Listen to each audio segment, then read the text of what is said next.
Well, I think to be effective, you've got to be aware of the real world where it's at. And also, you've got to be aware that you got to deal with people the way they are. You can't create people in a test tube. And basically what gets a lot of us going is we put ourselves in the place of the animal. And if I were that animal, how would I want to be treated? And that's what puts the fire in our belly. But then we also have to think, if we want to change people's behavior, if I were that person, what would make me want to change my behavior? And calling them a bunch of sadistic bastards and clobbering with a 2x4 isn't going to make them sit up and say, how can we be responsive to these concerns?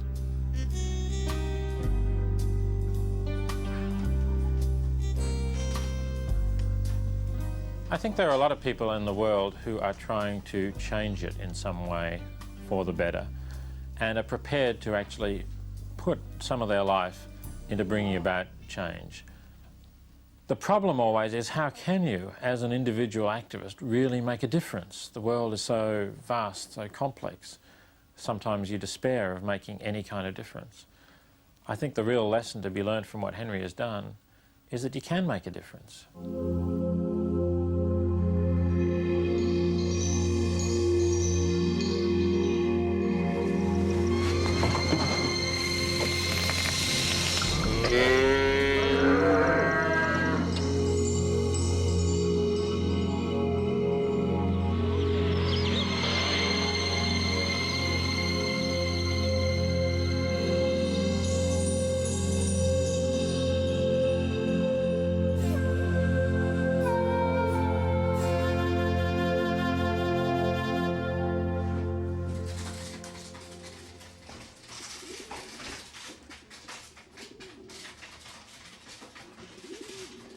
Yeah, I've had an empathy for animals since I've been a kid.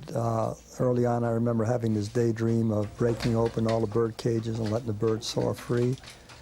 And then later on, I remember my grandparents' home. They had this tongue hanging in the kitchen that totally grossed me out. I never ate tongue again. And I think it was just a whole series of events until somebody dumped a cat on me, and I became totally bonded with this cat. Then I became uncomfortable about caressing one animal and sticking a knife and fork into another. And around that time, around 1973, I came across Peter Singer's essay in the New York Review of Books, where he described a universe of billions of animals whose suffering was intense, expanding, and socially sanctioned. And I felt that what he was talking about is basically what I'd been into all along, basically in defense of the vulnerable, of the exploited, and the dominated. And the animals were on the bottom of the entire heap, and they were unable to mobilize in defense of their own interests, so it was up to us to do it for them. In 1973, I was invited to take up a visiting assistant professorship at New York University. While I was doing that, I was asked to teach a course in continuing education for adults, not students of the university. And so I gave a series of classes developing the themes in animal liberation. And Henry Spira was one of the students who enrolled for that course. Over the years, I've worked with Henry and I've come to admire and respect the way he works, and we have become close friends. At the end of the course, I said that we all know the way animals are being treated isn't right, and those of you who are interested in pursuing this, not from the point of view of philosophizing, but what is it that we can do about it, let's meet in my apartment. And then a group of about a half a dozen or 8 or 10 people met in my apartment for over an extended period of time. So we looked around and we went through computer searches and we looked through the literature, and we found out about this American Museum of Natural History, where for a period of 20-some-odd years they've been deliberately crippling cats and kittens in order to then observe their sexual performance. The reason we thought this was a good campaign was because it was a sure winner. The museum has to be concerned with the image it projects. People don't expect this sort of thing to be happening at the museum. You're dealing with cats and kittens who are considered part of the household. In the summer of 1975, we started off with an article in Our Town, which is a New York City Manhattan weekly, and we had demonstrations every weekend for a year and a half, and it varied from half a dozen people to 1,000 people in a demonstration. And we had a lot of variety. We had fire trucks up there, we had celebrities out there, we had T-shirts, we had hats, we had posters. And one message that certainly came across the American Museum is that we weren't going to go away. We were going to stay up there until the experiments are stopped and until the labs are dismantled. And that's what we did. We just came down every weekend for a year and a half. Usually the scientific community rallies very strongly around any one of its members who's attacked by animal rights activists.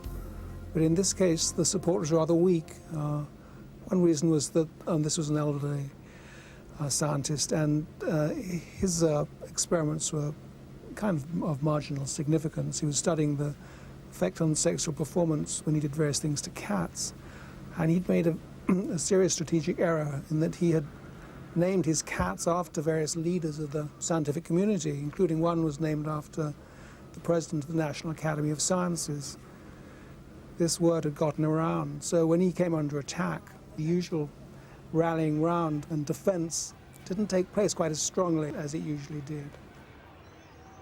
We had asked our supporters to contact the media and tell them to tell the story of the museum. We'd asked them to contact the members of Congress, and one of the people that got really heavily involved in it was Congressman Ed Koch, who was then a congressperson from Manhattan. I don't happen to like cats myself. I mean, I'm one of those people who has a phobia about cats, and I'm uncomfortable when I'm in the same room with them. You know, to each his own. I like dogs.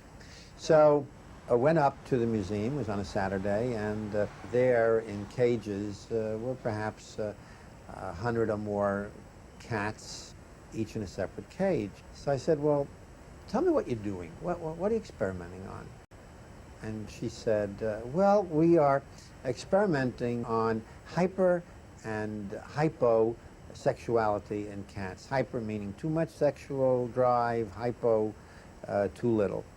I said, well, that's interesting. And I said, well, how do you pursue this experiment? She said, we put lesions in their brains in particular areas, and then we put the cat into a dark room. And in the dark room is a papier-mâché cat, a rabbit, female, and a female real live cat. And then what? Said I. And the person said, if the cat is hyper, it will mount the rabbit. So I was a little stunned by this. So I said, well, tell me something. I said, you take these cats and you put lesions in their brains, and after you have this deranged male cat with 2 holes in its brain, and you throw it into a dark room, and it mounts a rabbit? Yes. I said, well, how does the rabbit feel about this? And then I said, well, after you do this deranged cat in this dark room mounts a rabbit, what do you got? Silence. And then I said, how long have you been doing this? And she said, 20 years.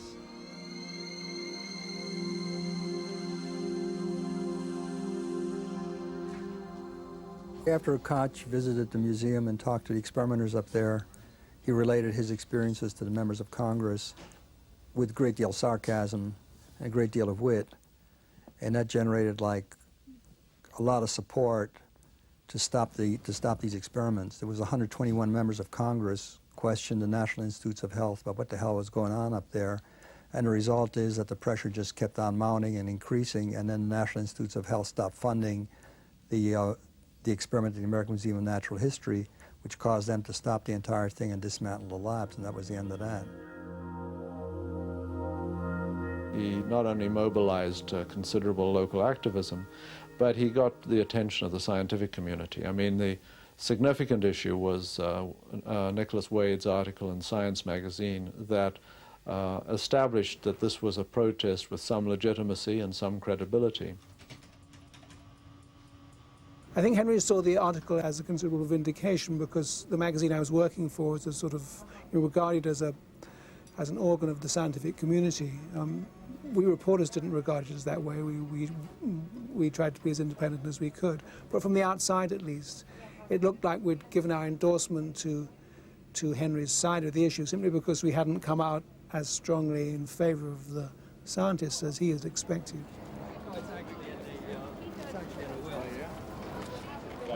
When actually those experiments stopped, I thought this is a tremendous breakthrough for the whole idea of animal liberation, because now it's not going to be possible to dismiss the movement as a bunch of cranks or people who are just ineffective. Now people can see how pointless and cruel some of the experiments that are conducted on animals are, to the point that they're going to have a look at the whole question of how we treat animals in a different light.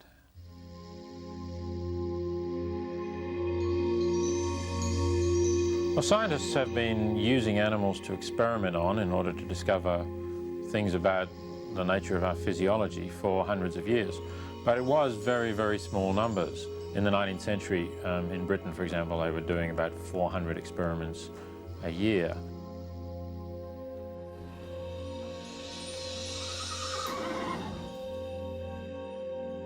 In the 20th century, corporations began to use animals very standardly just to develop new products. They would put things into the eyes of rabbits, shampoos or other cosmetics. They would force feed rats and mice and dogs with any substance that might conceivably be ingested, whether it was a food colouring or a washing powder or whatever it was. So that in the United States, the numbers of animals being used each year rose into the tens of millions. Maybe 20, 30, 40 million animals were being used in testing. And this was an enormous amount of suffering that was going on. But the whole animal movement and the anti-vivisection movement seemed just powerless to do anything to stop these companies. Yeah, what bothered me about the anti-vivisection movement was that basically all their activity consisted of collecting atrocity stories, sending these atrocity stories out to their members and their supporters, and asking them to send them money so that the following month they could send them more atrocity stories and ask them for more money, and the whole thing just didn't make any sense. The point isn't to get people upset about atrocities, but to get people fired up so that they do something about it, so that there's an end result that reduces the total amount of animal suffering.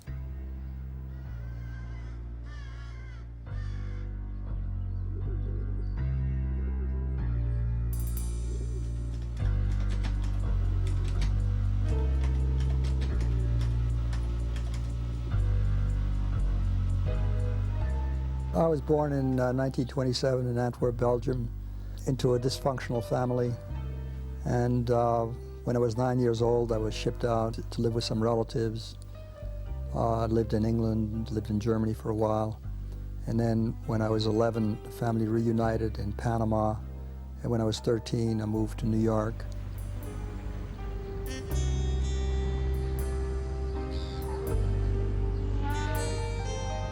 Well, my father, after a while, made out pretty well in New York in the industrial diamond business, and he became somewhat affluent and got a house out in Mount Vernon in the suburbs. He just felt that I needed to reflect his value systems, and it just didn't work. You know, I was reading leftist stuff, and he was trying to become affluent, and at the age of 16, I just left home. I just figured that I'm better off on my own. So I went to school in the morning, worked in the afternoon, supported myself, and then the following year when I was 17, I went on the merchant ships. Yeah, there was a whole bunch of reasons why I joined the merchant ships. One of them is just the adventure, wanting to see the world, wanting to see what's outside of where I've been. But also it was a hotbed of militant trade union activism, and I was interested in trade union activity. And it just seemed to me that it had all the elements of everything I wanted to do at that point. And I was footloose, and I wasn't grounded any place. And it was just the ideal thing to expand one's horizons. Oh, I had a glowing dream of how fair the world would seem. Each man would live his life secure and free. When the world is owned by labor and there's truth and peace for all. In that commonwealth of toil that is to be, I'll abide. Oh, God. Henry was pretty unique in the Socialist Workers' Party, where everybody was supposed to be quite disciplined. And Henry was never very disciplined at all. He did what he wanted to do, and was always in a good cause, and people would approve of it. But there were a lot of people who sort of took a dim view of that kind of behavior. In 1951, the U.S. Coast Guard screened me off the ships because they felt that my continued presence would be inimical to the security of the United States government.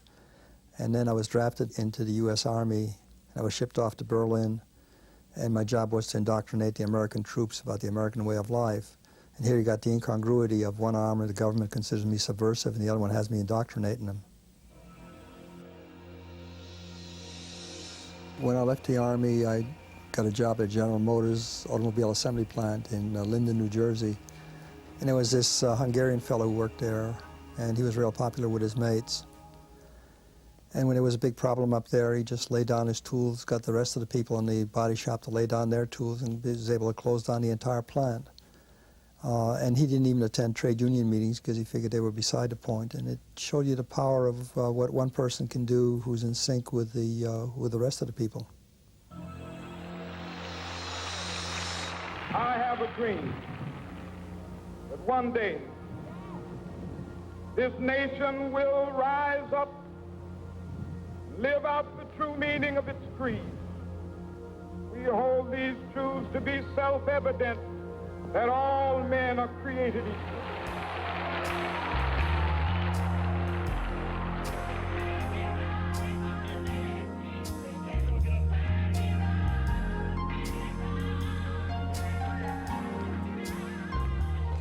Henry went to the South, as a matter of fact, and wrote articles about the civil rights movement as he saw it. He would go to the scene of whatever was going on and write about them in words and language that people could understand. There was no jargon, no abstraction. He just wrote it and was able to move people on that basis. He told me at one time that the main reason he was in the Socialist Workers' Party was to have an outlet for the things he wanted to write. He wanted the news to get out, and obviously the kind of things he wrote wouldn't be published in a major newspaper like the Daily News. This is February 1959. That's one of the articles on the FBI of the series. There were 10. In the 1950s, Hoover was considered sacrosanct, a few steps above God, and everybody genuflected, and everybody was scared to death of J. Edgar Hoover and his shadow. And I just figured that being that J. Edgar Hoover was checking up on everybody, it'd be kind of interesting to check up on J. Edgar Hoover and the FBI. And he went to Washington, D.C. and got a ticket to be tourist and be guided through the FBI, which I suppose after a while people got a little nervous about, that is, the people who worked there. And he wrote this wonderful series of articles exposing the FBI for what it was, as being racist, as being anti-union, as being in league with strikebreakers, with the Klan, and so on. It's a great series.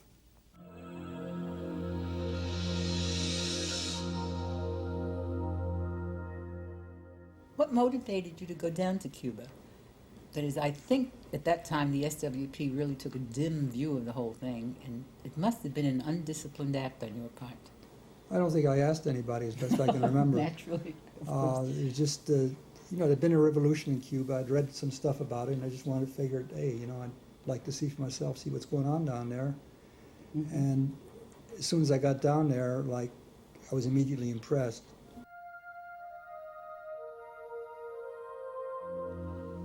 He traveled throughout Cuba and watched people's reactions to what was being done.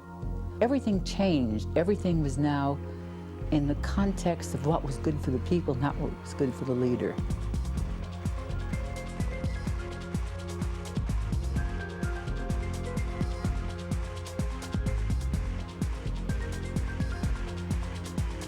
Because people did see what was happening in Cuba, to some extent because of articles like Henry's, a whole generation of youth became radicalized. There was hope. If they could do it in Cuba, maybe we could do it also.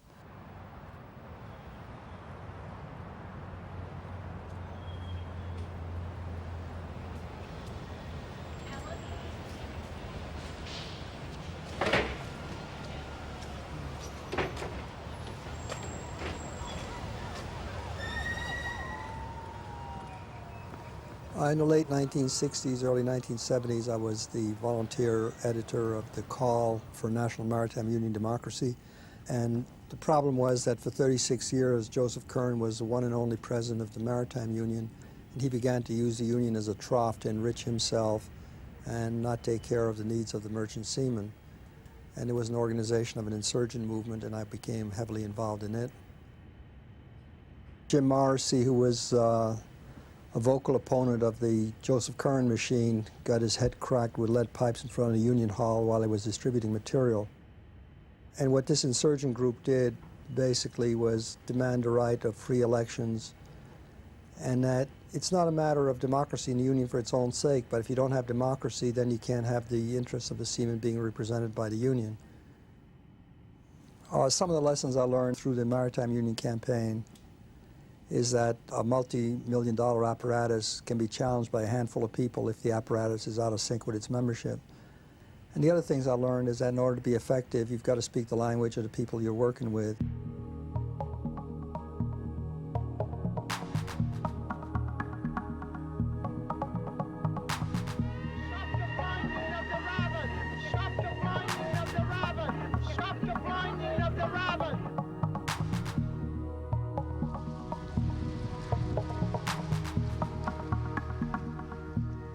Late in 1978, Henry came to me and said, I'd like to do a campaign. You know, the American Museum campaign had sort of wound down at that point in time, and so he was looking on to the next campaign.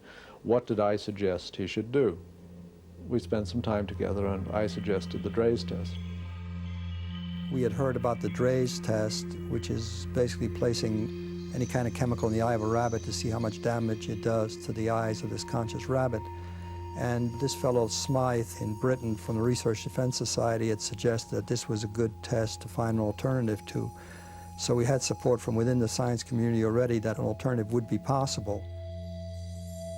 We scouted around and we figured that our best focus for this would be the cosmetics industry, which was using the Draize test. And in that connection, we could juxtapose the dream of beauty that they were fashioning with the reality nightmare of the rabbits.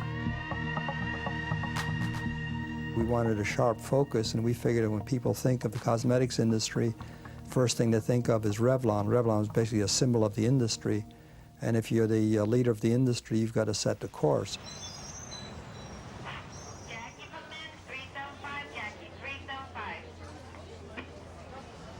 Well, we sent a letter to Michel Bergerac, president of Revlon, and they pushed it off onto Frank Johnson, who was the director of public affairs. And we presented him with a paper about Revlon funding research to develop alternatives to the Draize rabbit eye test. And after a number of months of talking to the guy, of chatting to him, he still hadn't passed it on to his science advisors, in which case we figured that they weren't really being serious about it. The cosmetic industry is basically into marketing, and in order for us to fight the cosmetics industry, we needed to do it as well as they do. And we hooked up with Mark Graham, an advertising executive. I had the feeling that even with this powerful coalition which Henry had put together, that one needed to communicate the bigness and the sophistication and all those things through an ad that looked like it was put out by a big organization.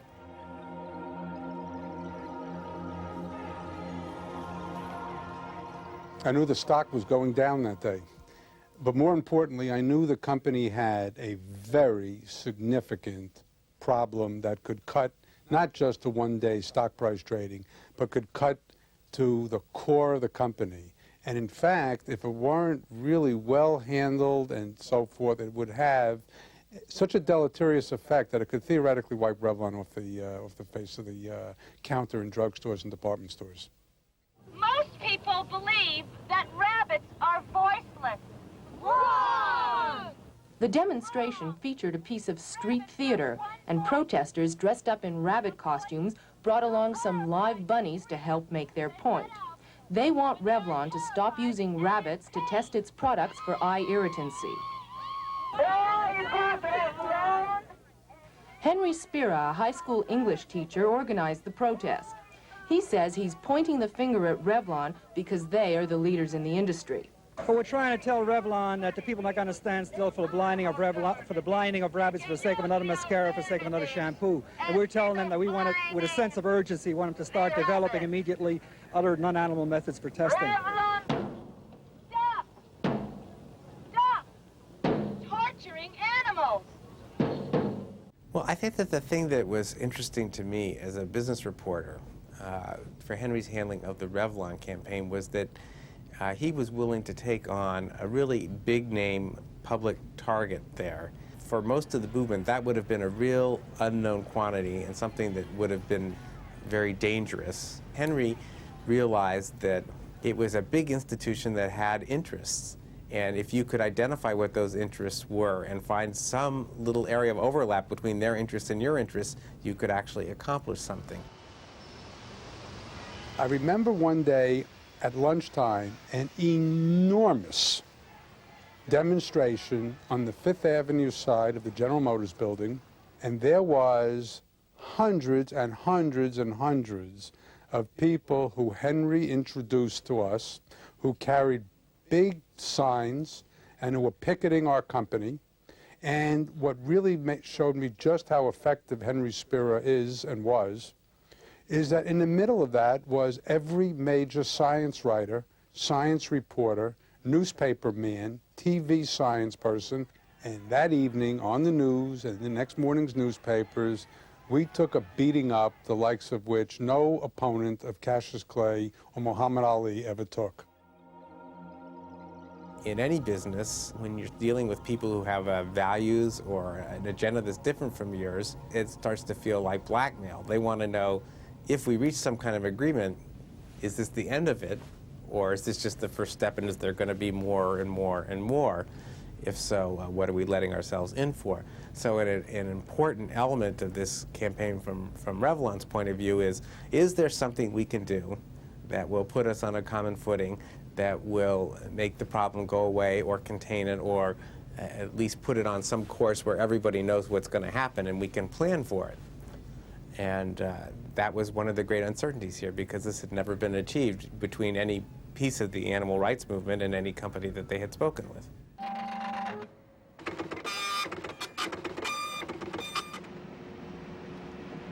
Ultimately, what Revlon did was they pushed $750,000 into Rockefeller University for Rockefeller to develop alternatives to Dre's rabbit eye test. And what that did, in effect, was it for the first time legitimized and institutionalized the search for alternatives.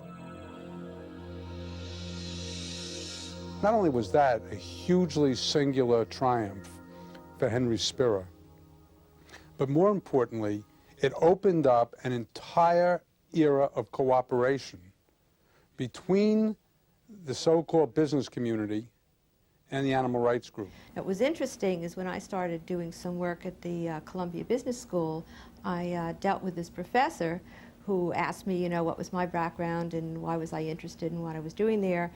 And he said, well, one of my best and most popular cases is the Revlon case with Henry Spira, because, I mean, that is now a classic negotiating technique that will be taught at that school forever, I hope.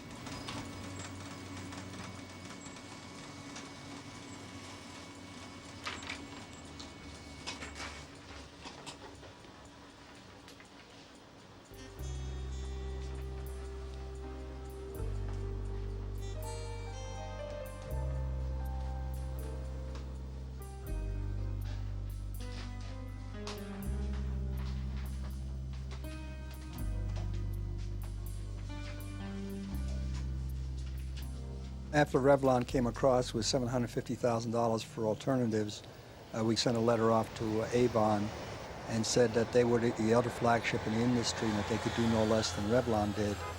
And being that they were aware of the ads that we had done on Revlon, they were real quick in responding, and they pushed $750,000 towards alternatives, some of which money went to Johns Hopkins to set up the Center for Alternatives.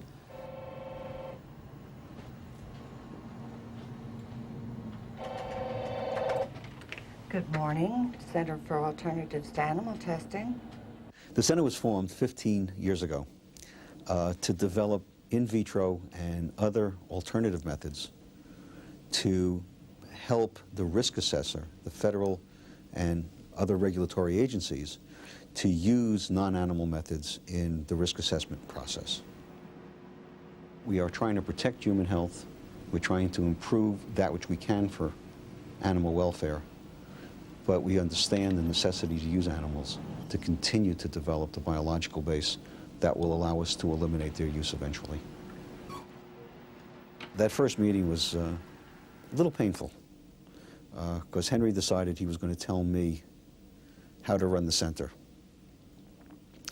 And as Henry found out during that meeting, that I had very strong opinions of how that center was going to run, that science was going to be the driving force, and it was not going to be a show and PR, but it was going to be a very active activity, but based on basic scientific principles. At this point in time, I've learned to have Henry work with me and think through some of the issues, to try to look at where are the next stages in development, what are the issues that are important, how do we marshal the resources that are necessary. And Henry has been a very insightful thinker and strategic planner.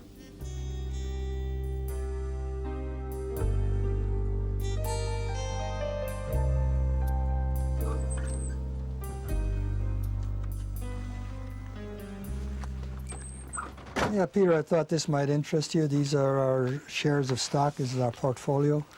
This is how we gain access to the movers and shakers in major corporations.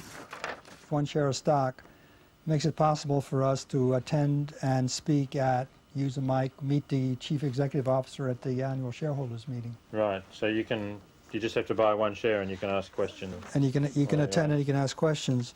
Right. And you know damn well that the chief executive officer knows about your concern. Procter & Gamble. So that's what got you into the meeting where you... Got me into the meeting of of one of the major household companies in the world. Well, another industry that was projecting an image and that had to be conscious of its image and of its reputation is a whole household industry. And the biggest one there is Procter & Gamble. So we contacted Procter & Gamble, and being that they had, it's like an enormous corporation, that rather than getting them to push money outside, that they use their own internal experience and resources to develop alternatives and to publicize those alternatives that they've developed. And that's what we try to get them to do. And when they were non-responsive, I went to a shareholders meeting. And everybody up there is all dressed up, and I came there with a pair of open sneakers and a T-shirt and a pair of khakis. And, you know, basically I asked the questions that I had asked in my letters about that, hey, you're leading household products companies, and you've got an obligation to promote alternatives, and what are you doing? And the chair hadn't really been prepared for this question, and basically I spent like a lot of time preparing and prepping the CEO for questions that might be raised at the stockholders meeting, and he didn't know where he was coming or he was going. And I was pulling out documents from my back pocket, and the wind-up was that he set up a meeting with decision makers for us to be able to discuss the issue later on. Nice to meet you. Nice to meet you. They're going to be actually demonstrating some of the cell culture methods that we use for eye irritation testing. So do you want to get started? Sure. Okay. The first method we're going to show you is something called the neutral red uptake assay. And this is an assay... Henry is not out for a show. He's not trying to get the attention on himself. He really wants to see change. And he's very reasonable. I think one reason he's effective is that he's reasonable. He doesn't expect people to change overnight, and he rewards small steps, whereas some animal rights groups think it should be all or nothing. You know, looking back, all the successes that happened in the lab animal scene amount to a mere drop in a bucket when compared with the 7 billion farm animals that suffer from birth to slaughter.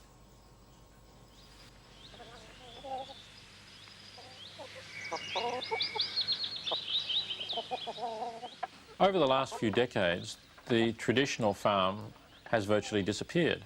The animals that used to be out in the fields eating grass, the hens that used to be scratching in the farmyard, they've gone inside.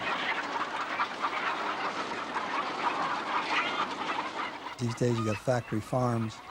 You've got tens of thousands of chicks in one big dark hangar, and basically just step over their own ammonia and their own feces, and they never have a good day. They don't see the sunlight. They can't stretch their wings. They can't do any one of their natural instincts. They're all thwarted. And you've got calves and crates where they can't turn around. You've got gestation crates for hogs where basically they're imprisoned in iron frames throughout their entire lives. And the other thing, obviously, is that if animals live this kind of a sickly existence, that the meat is not going to be healthy either.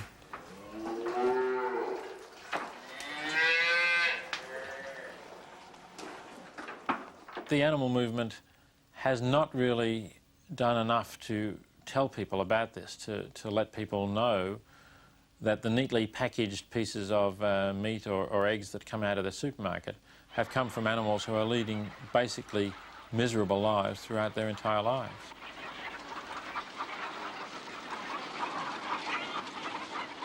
Yeah, the first campaign was focused on Frank Perdue, who's basically the chicken mogul of the eastern seaboard of the United States. You know, ideally we thought that he would play the same role as Revlon did, that we would contact him and that he would set up a center for farm animal well-being at the University of Maryland, which he was associated with in any case. So we tried to dialogue with him for a couple of years, and they never responded. And that's when we started doing our negative advertising campaign on Frank Perdue. In many ways, Perdue was an even more ideal target than Revlon, because he was just such a bad news personality. Yeah, Frank Perdue was just bad news all the way around. It was bad news for the chickens. It was bad news for the environment. He was bad news as far as worker safety was concerned. There was a lot of sexual harassment in this plant. He exploited the hell out of minority women. And every which way you looked at Frank Perdue was just nothing but bad news. My Perdue chickens turn out golden yellow because I give them an expensive diet that includes these wholesome yellow foods. He was a poultry mogul who looked and talked like his product. And an advertising agency, one of the best in the United States at that time, had seized on that and made him the stand-up persona for his product. And what he did for a lot of years was to talk about the pampered life that these animals lived before they arrived on your dinner table. A chicken is what it eats, and my chickens eat better than people do. Well, we figured that the best strategy to use in connection with Perdue was the strategy of self-interest of the consumer, that there was a danger in the chickens from the point of view of salmonella and E. coli. And we figured that the symbol for protecting people for safety's sake was a condom. Well, we were looking for a condom in which you can place a Frank Perdue chicken. So we went to some of the places in Greenwich Village and asked them for the biggest condom that they had, and people look at you sort of on the odd side. And we said, well, we needed to put a chicken inside, and they looked at you even odder. In fact, we were able to get something that could accommodate a fairly large Perdue bird and bring it back to the studio, and after a while, after breaking a lot of condoms, we finally got the picture we needed. Well, after we did our full-page ads in the New York Times, there was a lot of media response, not so much to the chickens as to the issue of worker safety. A number of programs appeared in connection with that. And what the campaign did for us is that it created a calling card for us, in the sense that when we approach other companies like McDonald's or like the shackling and hoisting outfits, that they could see that the options are either to dialogue with us or to have a campaign like the Perdue campaign mounted on them.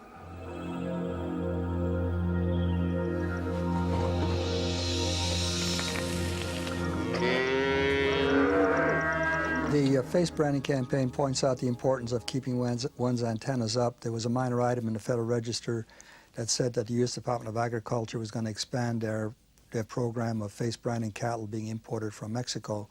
And we felt that this was a good opportunity to revisit the whole issue and challenge it, because it's kind of easy to make the public identify with having a hot iron brand being pushed on one's jaw. This is crude, and it's way above and beyond what the public would accept. Well, the reason they were doing the face branding, it was a way to mark cattle, for disease regulatory purposes. And, you know, there's other places you can brand cattle besides on the face. I mean, you can do it back on the rear end. We attempted to have a dialogue with the people at the U.S. Department of Agriculture. They set up a meeting, they canceled the meeting, at which point we figured that with 30,000 animals getting their faces scorched each day, this lackadaisical attitude isn't appropriate. So we got two people to go down to Mexico to actually get these photographs of face branding in progress so the public could see and feel the terror on the faces of these animals as the hot iron poker is being pushed into their jaw. We were able, in fact, to get sequence photography. It shows an animal with the iron initially on the face and then how the cloud of smoke grows as its face almost bursts into flame. And using that, I was able to put together an ad which headlines, "This is what USDA policy looks like. Can you imagine what it feels like?" There were 1,000 people contacted the Secretary of Agriculture the first day after the ads appeared, and later on 12,000 people wrote to the U.S. Department of Agriculture commenting on it. And when the U.S. Department of Agriculture saw the public response, they became enormously responsive. And not only did they stop the expansion, but they also stopped the entire program of face branding.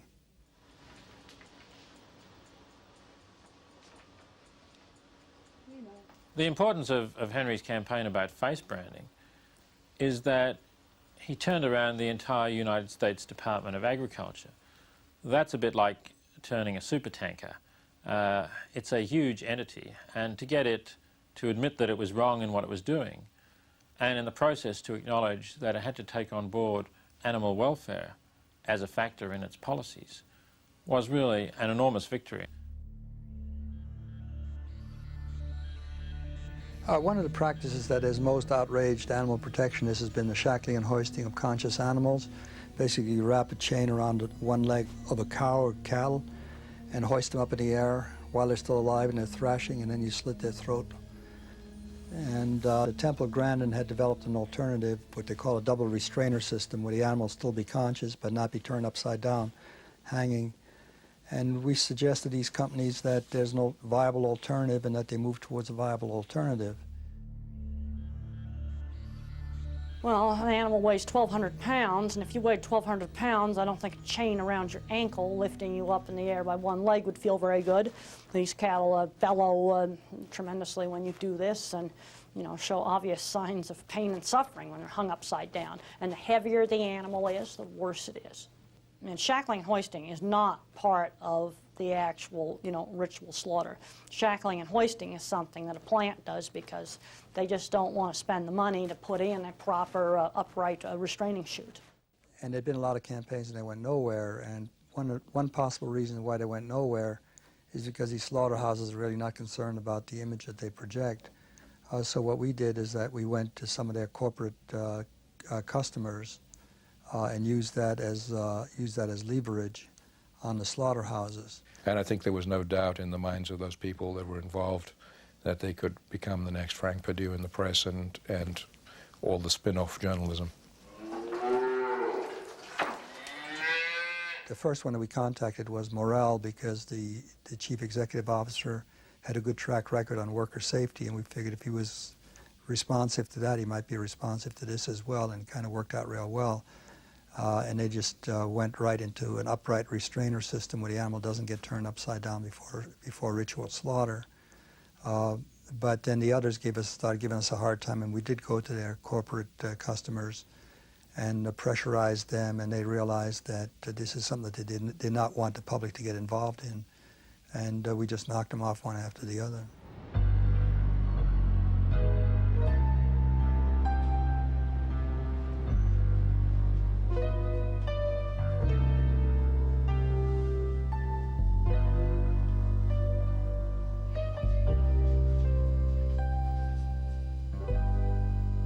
Early this year, I found out that I had esophageal cancer, and I had a major operation. And then when I got out of the operation, I basically just resumed my work as I had before. I figured there's no point in worrying about cancer. I'll do whatever it's going to do, and I've got work to do. And the work's been proceeding. We were looking not so much just to raise awareness but to make a difference, to make something happen that's going to have an impact. We've always been sensitive to the fact that there are other issues besides animal welfare issues. In some of our ads, we focused on sexual harassment, we focused on worker safety, we focused on protecting the environment, we focused on feeding the billions. But it occurred to us that joining forces with these other concerns could have a bigger impact than each one of us working independently. And we approached the folks at Johns Hopkins University School of Public Health and had discussions with them about the possibility of having a Center for a Sustainable Future.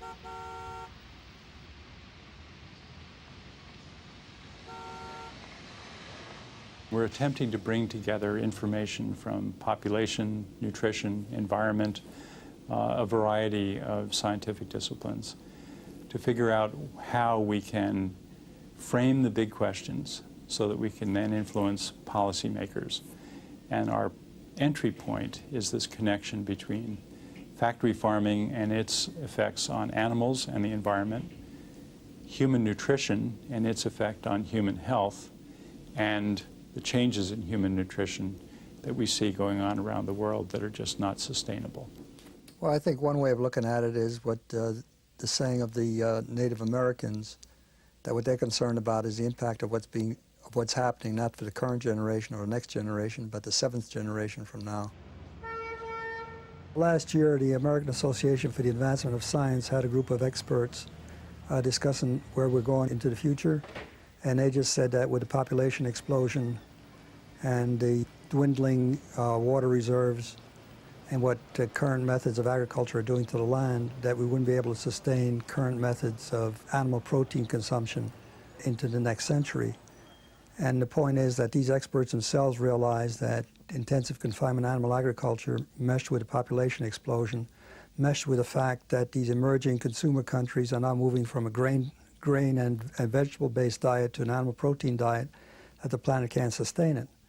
So there's got to be change. And all that we're saying is let's do it earlier rather than later.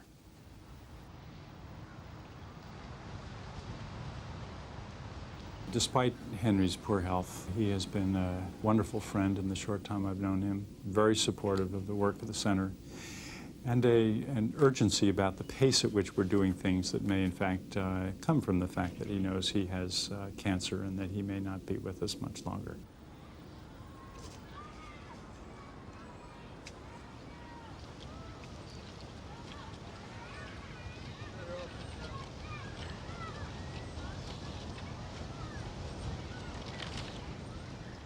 You know, I guess basically one wants to feel that one's life is amounted to more than consuming products and generating garbage.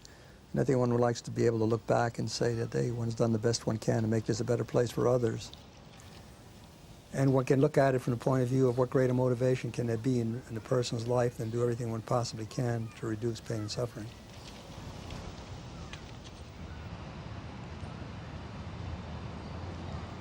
I think the key ingredient of a successful activist is that an activist goes beyond words into results, that they're results-oriented, that you stay in touch with reality, that you take on an issue that's significant, that's going to make a difference, that hopefully is going to have ripple effects, and that there's a bottom line, that you set out to achieve something and you achieve it, and you put closure on it.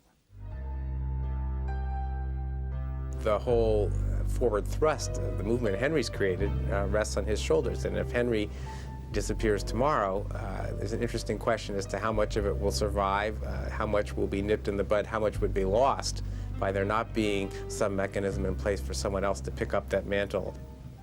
In the time that I've talked to Henry, he had never really come to grips with the issue of who was going to carry on in his footsteps and continue fighting the fight the way he fought it.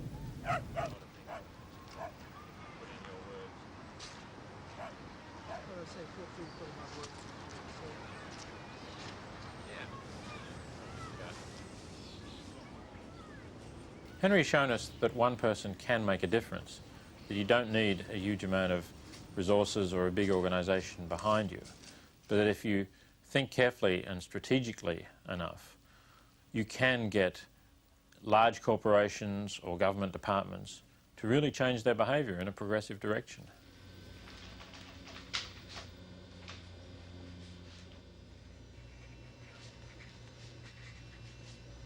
As a child in the 1930s, I spent a couple of years in Germany, and I could see things brewing up. Later on, reflecting on the Holocaust, it occurred to me that a great many people were saying the right things, having the right thoughts, making the right noises, and doing absolutely nothing about it, similar to our currently politically correct do-nothings. And I think it made a big impact on me that one needs to focus on the bottom line. That it's not enough to shout and to yell. One needs to affect change, and one needs to do it in the most effective way possible. And that one needs to make an impact on the whole situation, not just holler and shout and scream and cry.